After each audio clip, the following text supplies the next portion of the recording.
Bonjour, je suis Alban Pénicaud, directeur de création de Brandsonic. J'étais créatif, concepteur, rédacteur avant chez Saatchi & BDDPFI, CBWA. Je suis allé monter une petite agence chez Havas, où j'ai été ensuite directeur de création chez Havas Paris, plus exactement. Et me voilà maintenant directeur de la création de Brandsonic. On va aborder un sujet, c'est comment vendre sa créa. C'est une bonne question. Si seulement on le savait, on serait tous peinards. Dans vendre sa créa, je dirais il y a deux choses. Définir ce qu'on veut vendre. La question est, c'est quoi la bonne créa? Ensuite, c'est comment la vendre, je dirais, en interne, et la vendre à l'annonceur, soit pour une compétition, soit parce que c'est ce qu'on appelle du going, c'est-à-dire que ce sont des briefs réguliers de l'annonceur et qu'il faut être en permanence créatif sur ces nouveaux briefs. Premier sujet, à qui on va vendre cette création. Quand on doit délivrer un message, une stratégie, une création à un client, il faut savoir à qui on s'adresse également. C'est pas toujours facile, on ne sait pas. Est-ce que le client on le connaît, est-ce qu'on ne le connaît pas, est-ce qu'il s'agit d'une compétition, est-ce que c'est un client avec qui on a déjà eu une relation avant parce qu'on travaille depuis 1 an avec lui par exemple. Est-ce que les gens qu'on va voir sont les décideurs? En fait, c'est ça qui donne un peu aussi le contexte, non pas le contexte stratégique de la marque par rapport à ses concurrents, du marché, des consommateurs et tout, mais aussi le concept stratégique de quelle création on va vendre à qui, parce que on peut être le plus pertinent possible par rapport à son marché, par rapport à ce qu'on va raconter comme message. Encore faut-il que la personne en face l'entende.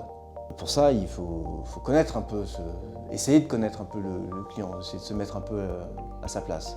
Et ça, c'est une espèce de dichotomie assez importante parce que le créatif, notamment le créatif et l'agence de publicité doit avoir ses convictions, mais elle doit aussi prendre en compte les propres convictions de l'annonceur.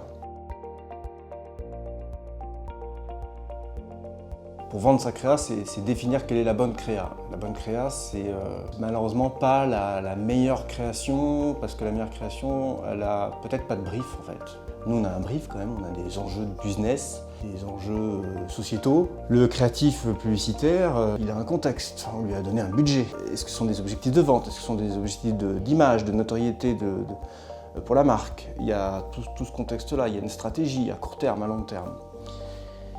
Donc déjà, ce sont les premiers enjeux qu'on doit se donner sur ce qu'on va être la bonne créa, mais je dirais la création la plus perspicace, presque la plus intelligente, et en lui donnant maintenant un peu d'audace, de la nouveauté, l'originalité. De la même manière que quand on va voir un film au cinéma, on n'a pas envie de revoir le même film. C'est comme si ce qui se passe, quand même, on voit toujours le même film. Mais il y a de temps en temps de nouveaux films, de nouveaux livres et de nouvelles publicités. Et c'est ça quand même le but de la créa.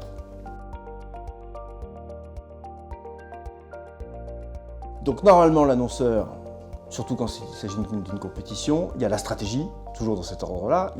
On a bien compris qui vous étiez. Voilà la stratégie et le message, le concept qu'on a envie de donner, et voilà la création. À chaque fois, ça va ensemble en fait. C'est-à-dire qu'il y a la créa, c'est toujours considéré comme le moment un peu show-off du truc.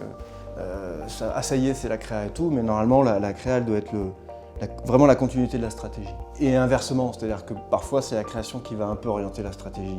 C'est un travail, je dirais, assez d'équipe, d'intelligence collective. Je vais sortir 2 vieux exemples. Evian, les bébés. Apparemment, ce sont les créatifs qui ont eu l'idée des bébés nageurs. Ce premier spot où on voyait des bébés qui faisaient une chorégraphie dans une piscine, tout en image de synthèse à l'époque. C'était quand même très bien fait pour l'époque. Et cette idée-là, apparemment, venait des créatifs, et ça orientait un peu plus la stratégie. Et je trouve que souvent, un peu comme le fameux « Vous ne viendrez plus par hasard chez nous » pour Total, qui était devenu la signature de marque, c'était le concept stratégique en fait. C'était l'idée stratégique. Le concept, c'est la signature et vice-versa. Donc c'est pour ça que ça doit faire un bloc. Et normalement, dans ces cas-là, si le client a adhéré à la stratégie, qu'il la trouve pertinente et que la création découle intelligemment de cette stratégie, le job est fait.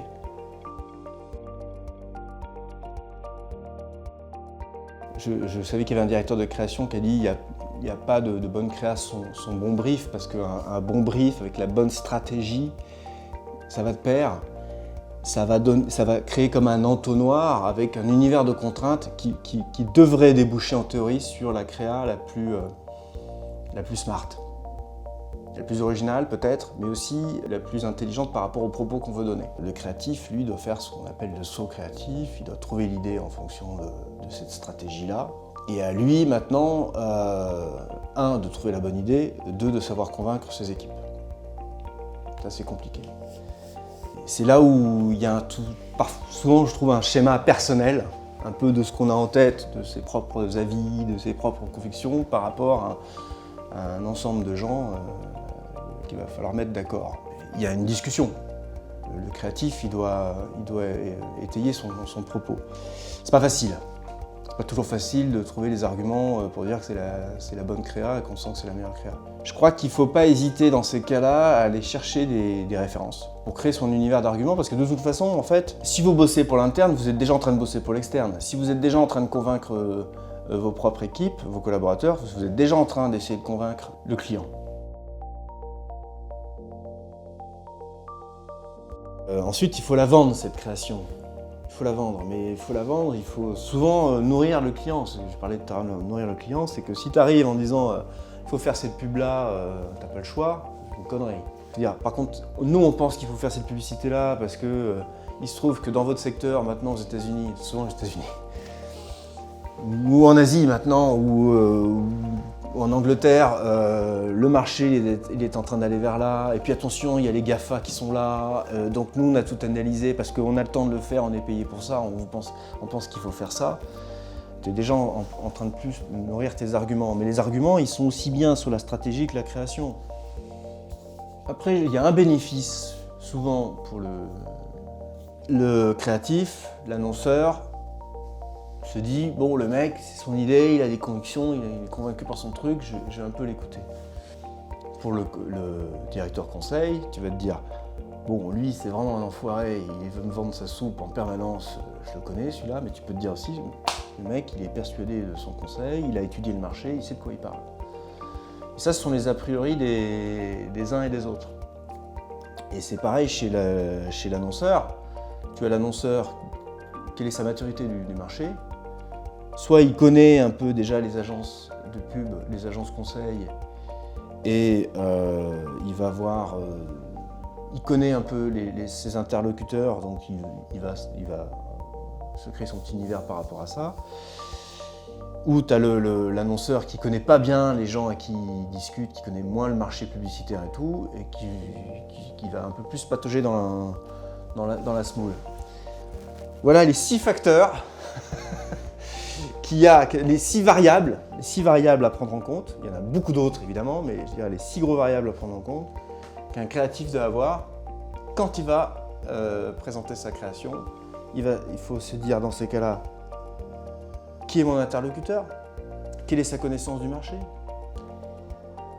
Quelle est mon agence? Quelle est sa crédibilité? Quelle est sa street cred, quoi? Ou quelle est sa volonté d'agir? Comment je suis porté en interne? Est-ce que les gens avec qui je travaille croient en mon projet ou ils vont le présenter pour me faire plaisir? Au contraire. Et moi, est-ce que je suis vraiment convaincu de mes idées? Ou j'ai trouvé une idée parce qu'il fallait que je trouve une idée, quoi.